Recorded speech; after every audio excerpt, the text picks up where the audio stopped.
JS प्रेमी education channel में सभी भैया बहनों का स्वागत है। भैया और बहनों, आज हम वह छोटी से छोटी संख्या ज्ञात करने सीखेंगे जिसका भाग दे करके दी हुई संख्याओं को पूर्ण वर्ग बनाया जा सके। ऐसा ही आपके सामने एक आदर्श प्रश्न दिया हुआ है। वह छोटी से छोटी संख्या ज्ञात करो जिसका भाग देकर दी हुई संख्याओं को पूर्ण वर्ग बनाया जा सके। तो अगर ऐसे प्रश्न आपके सामने आ जाए तो आप कैसे हल करेंगे? तो चलिए शुरू करते हैं। लेकिन शुरू करने से पहले जो भैया बहन हमारी चैनल में पहली बार आए हुए हैं वो वीडियो को लाइक और चैनल को सब्सक्राइब जरूर करेंगे। तो चलिए शुरू करते हैं। सबसे पहले हम पहला सवाल लेते हैं और पहले सवाल में लिखा हुआ 6300। ये 6300 में किस छोटी से छोटी संख्या का भाग दे दें जिससे कि ये पूर्ण संख्या बन जाए। तो आप लोग ध्यानपूर्वक देखेंगे, सुनेंगे और समझेंगे। तो वो छोटी से छोटी संख्या ज्ञात करने के लिए हम क्या करेंगे? सबसे पहले दी हुई संख्या के गुणनखंड ज्ञात कर लेंगे। 6300 के गुणनखंड ज्ञात कर लेंगे। 2 से कटेगा, 2 तिहाई 6, 2 एकम 2, 2 पंचे 10, 0। फिर 2 से कटेगा, 2 एकम 2, 2 पंचे 10 और 2 सत्ते 14, 2 पंचे 10। अब 2 से नहीं कटेगा, 3 से देख लीजिए, 3 का परीक्षण लगाइए। 5 1 6, 7 13, 5 18, 3 से कट जाएगा। 3 पचे 15, 3 दूना 6 और 3 पचे 15। 3 का परीक्षण फिर लगाएंगे। 5 2 7 और 5 12, 3 से कट रही है। तो फिर हम 3 से काटेंगे।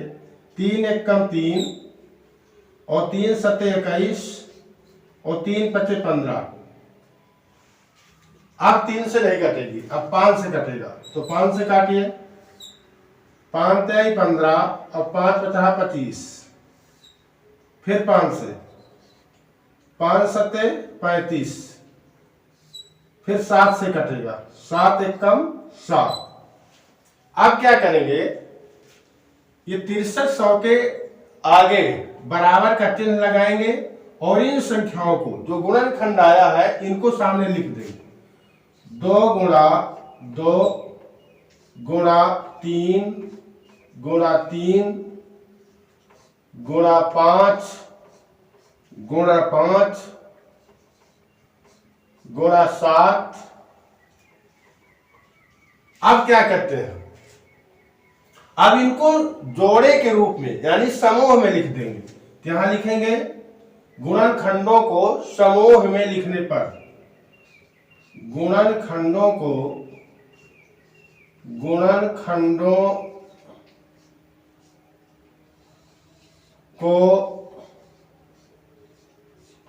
समूह में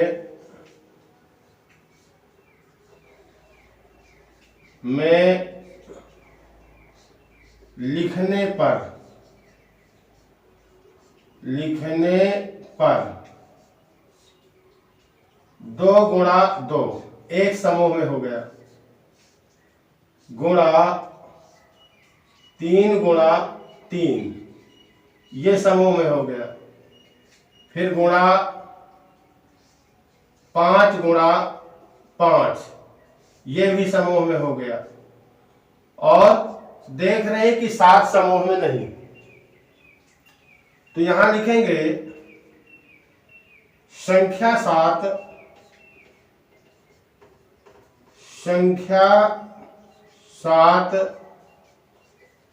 समूह में नहीं है, समूह में नहीं है। अतः यदि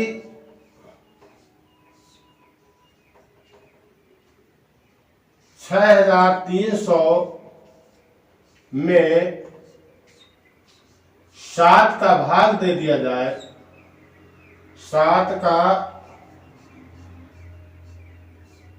भाग दे दिया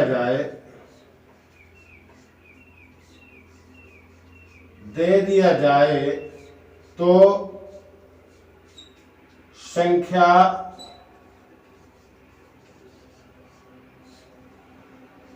पूर्ण वर्ग बन जाएगी। पूर्ण वर्ग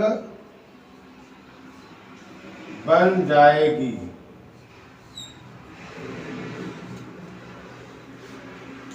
आप देख रहे हैं इसमें कि 2 समूह में है, 3 समूह में है, 5 समूह में है, लेकिन 7 समूह में नहीं। इसलिए यदि हम 6300 में 7 का भाग दे दें तो जो संख्या आएगी वो संख्या पूर्ण वर्ग होगी। अब करके देख भी सकते हैं। आप 63 में 7 का भाग देंगे तो कितना आएगा? 7 न्याय 63, 900 आएगा, और 900 संख्या पूर्ण वर्ग है।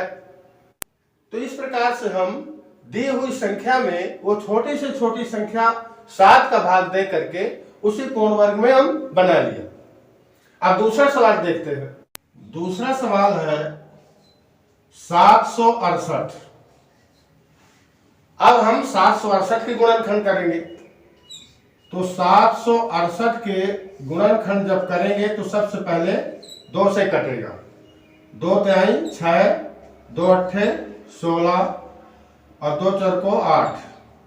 फिर 2 से कटेगा। 2 एक कम 2, 2 नाम 18 और 2 दूना 4। फिर 2 से कटेगा। 2 नाम 18 और 2 छंग 12। फिर 2 से कटेगा। 2 4 को 8, 2 अट्ठे 16। फिर 2 से कटेगा। 2 दूना 4 और 2 4 को 8। फिर 2 से कटेगा। 2 एक कम 2, 2 दूना 4। फिर 2 से कटेगा। 2 छंग 12। फिर 2 से कटेगा। 2 तिहाई 6, 3 आ गया। अब 3 को हम जब काटेंगे तो 3 से कटेगा। 3 एक कम 3। अब इन गुणनखंडों को इस संख्या के आगे रख देंगे। 2 गुणा 2 गुणा 2 गुणा 2 गुणा 2 गुणा 2, 1 2 3 4 5 6 7 8 2 है। 1 2 3 4 5 6 7 और ये 8 और गुणा 3। अब इनको समूह में लिखेंगे।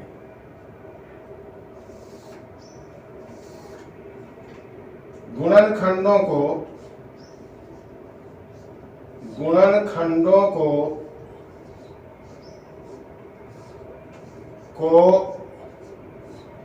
समूह में लिखने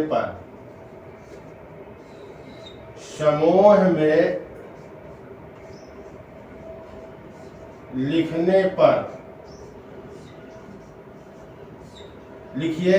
2 गुणा 2 एक समूह में हो गया। दूसरे में 2 गुणा 2 ये दूसरे समूह में हो गया। तीसरे में 2 गुणा 2 ये तीसरे समूह में हो गया। और चौथे में है गुणा 2 गुणा 2 और गुणा 3। 2 2 4 2 6 2 8 2 हो गए। 2 2 4 2 6 2 8।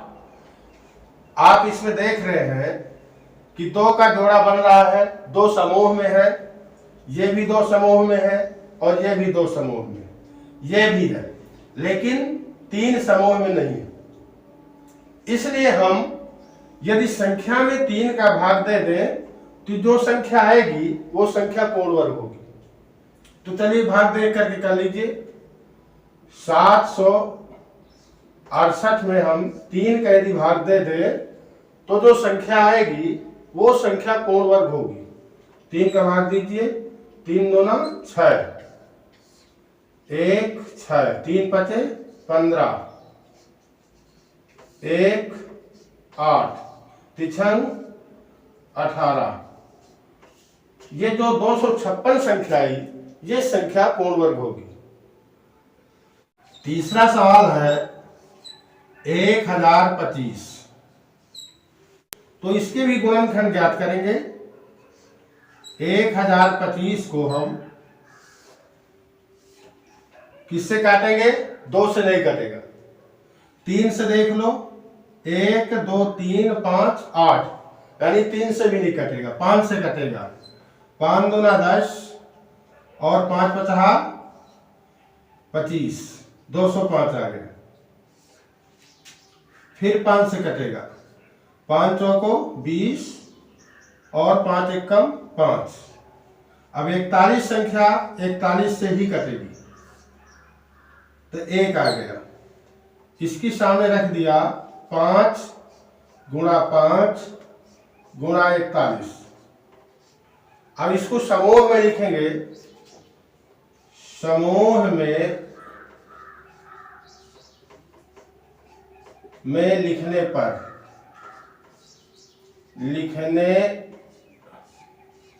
पर 5 गुणा 5 एक समूह में और दूसरे में 41 है, लेकिन 41 समूह में नहीं।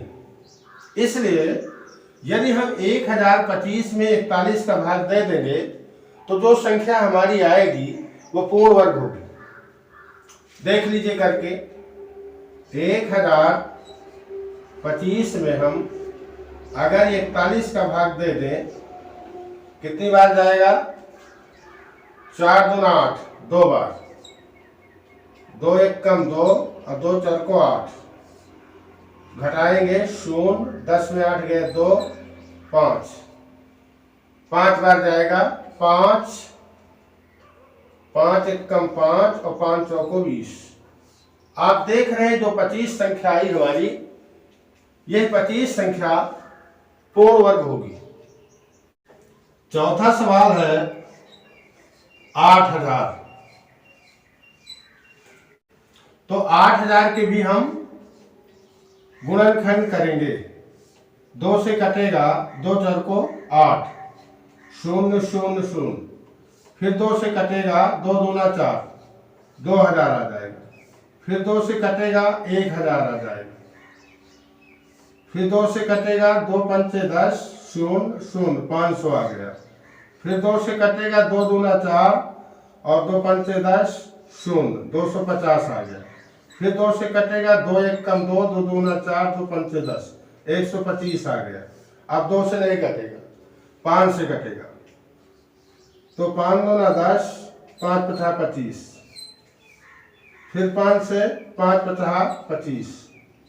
फिर 5 से कटेगा, 5 एकम 5, 1 आ गया। इसके सामने हम गुणनखंडों को लिख देंगे।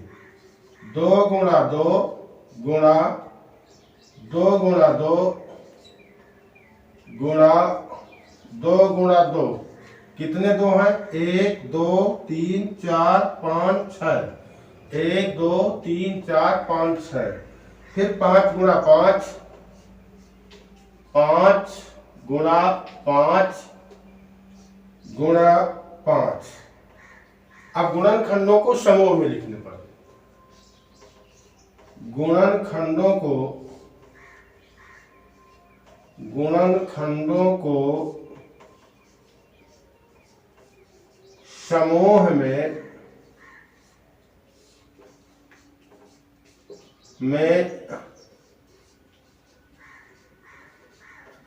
लिखने पर 2 गुणा 2 एक समूह में हो गया। दूसरा 2 गुणा 2 दूसरे समूह में, और तीसरे समूह में 2 गुणा 2, और चौथे समूह में है 5 गुणा 5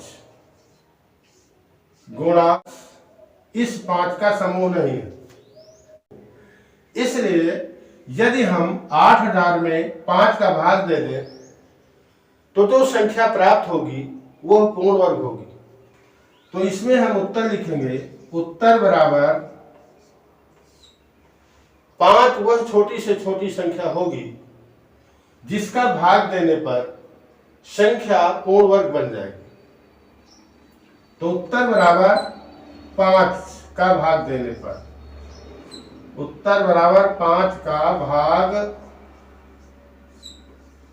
देने पर संख्या पूर्ण वर्ग बन जाएगी, पूर्ण वर्ग बन जाएगी। इस प्रकार से हम छोटी से छोटी संख्या ज्ञात करके दी हुई संख्याओं में भाग दे करके उन संख्याओं को पूर्ण वर्ग बनाया जा सकता है। तो ऐसी ही नई नई जानकारी के लिए वीडियो को लाइक और चैनल को सब्सक्राइब जरूर करेंगे, साथ ही साथ अपने दोस्तों को भी बताएंगे। और ये जानकारी कैसे लगी कमेंट में जरूर लिखें, क्योंकि जब तक आप लोग कमेंट नहीं करते तब तक हमको पता नहीं चल पाता कि आपको कोई सवाल समझ में आ रहा है या नहीं आ रहा है।